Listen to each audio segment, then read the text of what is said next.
Damn, we haven't done a top 5 gaming mouse video in a minute. I'm sorry for that, guys, but as you all know, we went through a mouse drought for a couple of months there, and then recently we got a flood of new mice coming out, so I had to wait till all those reviews were done.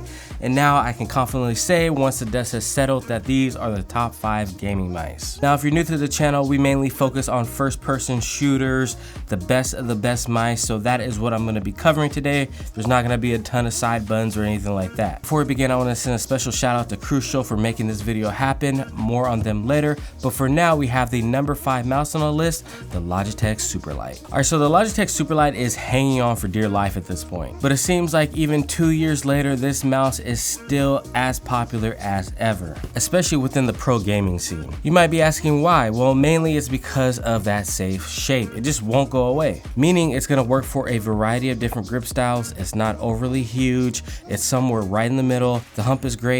You can also fingertip grip it, you can palm, you can claw, you can relax palm, claw, you name it, you can do it. It has a great weight of 60 grams, but it feels even lighter because it's so well balanced. The clicks are good enough, comes in some nice color variations like the black, white, pink, and now a red. It's very easy to see why this Superlight is so popular. I would love to see them take this a bit further and make a smaller version and a larger version of this mouse just to give some variety there. I think when they're doing these new colors, they should update the clicks and they should also update the sensor on it as well. And I think that would make this a little bit more current and it would actually raise it on this list. And Logitech's been missing in action. Where's the Superlight G305? Where's the Superlight G703? These mice are mice that we need, and they need a Superlight version. I don't get it. I would even like to see a Logitech G502 Superlight just to see. That would be something interesting and new. But it seems like they just keep going with the same formula just because they are Logitech. And they know people are gonna buy it. They're like Apple. But for now, the Logitech Superlight hangs on at number 5. Before we go on to the number 4 mouse on the list, I have a word from today's sponsor, Crucial. Crucial System Scanner is super helpful if you're trying to update your gaming system. In under 60 seconds, it will scan your current PC and then show you all the compatible upgrades for your system. They'll give you options like the Corsair Ballistic Gaming DRAM or SSDs, which can boost your PC's performance when playing the latest games. I love how simple and easy it is to use. This is such a cool thing. I wish I had this when I was looking to upgrade my PC. Even if you're not interested in upgrading at the moment, it's cool to see what current upgrades there are for yourself, if there are any. The best part of this is once you download it and run the scanner, any upgrades that you find, you can actually use my code Brandon15 to get 15% off any Crucial products. So head on over to the link in the description, see what you need to upgrade, and you can also get a nice discount on the end. So thank you, Crucial, for doing that for my subs. So when you're supporting the sponsors like Crucial, you are thus supporting the channel as well. So thank you guys for doing that. Coming in number 4, we have the mouse company that everybody loves to hate, Finalmouse with the Starlight 12. Now, before the Finalmouse haters go down to the comments to complain, hear me out. They offer some great things that some other companies aren't offering, like a 43-gram magnesium shell, 2 different sizes, like a small and medium, crazy battery life at 170 hours, 80 more than any other mouse on this list. The wireless has been solid. The final sensor performs nicely,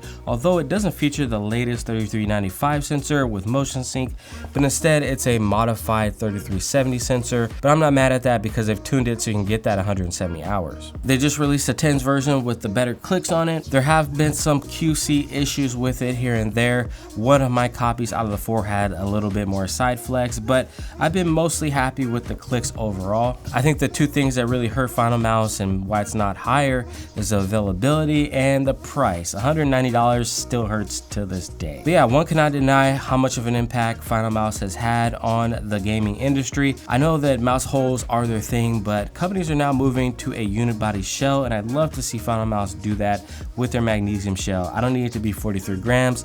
Make it a nice 50, call it a day, magnesium shell. But yeah, still a solid offering and comes in at number 4. Now coming in at number 3, we had a mouse shock the world. It sells out within seconds, mainly because there's not much stock, but still the hype on this mouse is crazy, and rightfully so, and that is the Lamzu Atlantis. From the packaging to the outstanding build quality of this mouse, this is a mouse that deserves the number 3 spot. The Atlantis has an amazing shape for claw grip, but can also be used for fingertip, relaxed claw palm as well. It has a top of the line $33.95 sensor with motion sync. If you guys don't know what motion sync is, it syncs its signal to the exact interval of your PC to ensure that you get the most current updates of your mouse's position for more consistent tracking. There also has been some reported latency, but for most people, you're not going to notice it. We're talking milliseconds. It's got 70 hours of battery.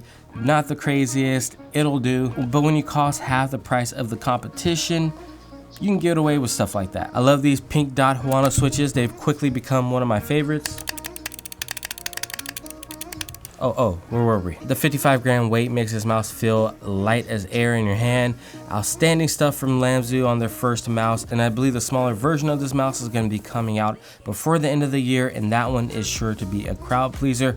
I'm super looking forward to that. But yeah, very impressive stuff overall from Lamzu. All right, so we've come to the top 2 mice, and these shouldn't be any surprise to you guys. Razer has been absolutely killing it this year when it comes to mice. And to be honest, either one of these mice could be the 1 or 2 spot, right? But I'm gonna put the Death Adder V3 Pro at number 2 and the Razer Viper V2 Pro at number 1. In the past, I've combined them, all the Razer stuff, into one rank, but this year I want to do it a little bit different. I want to separate them because I think these mice shine on their own. Now, one reason why I put the Death Adder V3 Pro at the number 2 spot is the shape. It's an ergo shape, and ergo shapes just aren't as popular as the V2 Pro and its ambidextrous shape. Now, this year with the Death Adder series, Razer revamped the whole shape. And these shape changes just put all the grooves in all the right places. It's still a bigger mouse, which might put it out of reach for some people, but if you got medium hands or bigger, it's gonna feel great in the hand. Honestly, can't wait for them to drop both the mini versions for both of these mice. Now, what makes the number 1 mouse, the Razer Viper V2 Pro, so great is that it works with all grip styles. You can fingertip grip, you can claw grip it, you can palm grip it all comfortably, and it's not huge. It works with a variety of different hand sizes. Could be on the bigger side for some small-handed users, but at that point you can still palm grip it, you can still claw grip it very comfortably. They also updated their clicks to the Gen 3 clicks, and these are by far the best iteration they've done yet. They just keep getting clickier and clickier. They don't have the debouncing, so there's very minimal latency on the clicks as well. The side buttons on the Death Adder V3 Pro are insane. My favorite that have come out this year on any mouse. Even better than the V2 Pros, even at number 1, which is pretty crazy. It's like Razer's fighting against themselves. They're competing against themselves to outdo themselves on the last, because these side buttons are way better than the V2 Pros.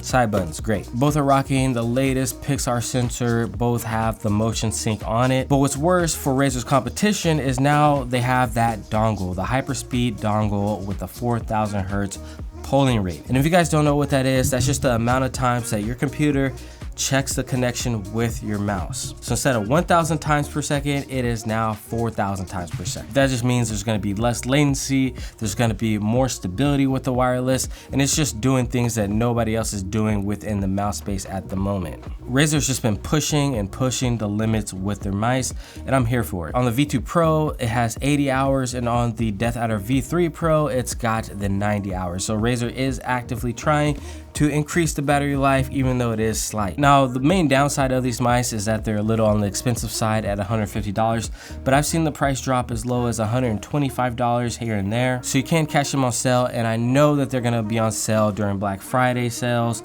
and the upcoming Prime sales in October. So always keep a lookout. You don't have to drop $150 on these. I think $125 is right in line with what these are giving you. The V2 Pro, number 1 mouse of the year thus far. I don't see anybody dethroning the V2 Pro before the end of the year.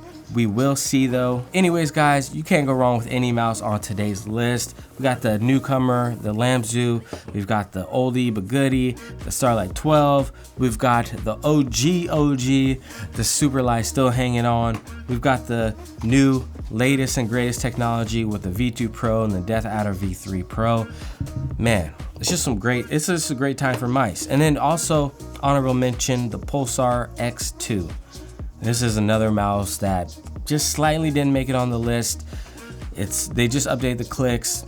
still another mouse that I love and gets a lot of use from me. So yeah, that's gonna do it for this video on the top 5 gaming mouse for the end of 2022. Might drop another one, might do another mouse award toward the end of the year. But anyways, it has been your boy BT. Don't forget to like, share, comment, and subscribe, and I'll see you in the next one.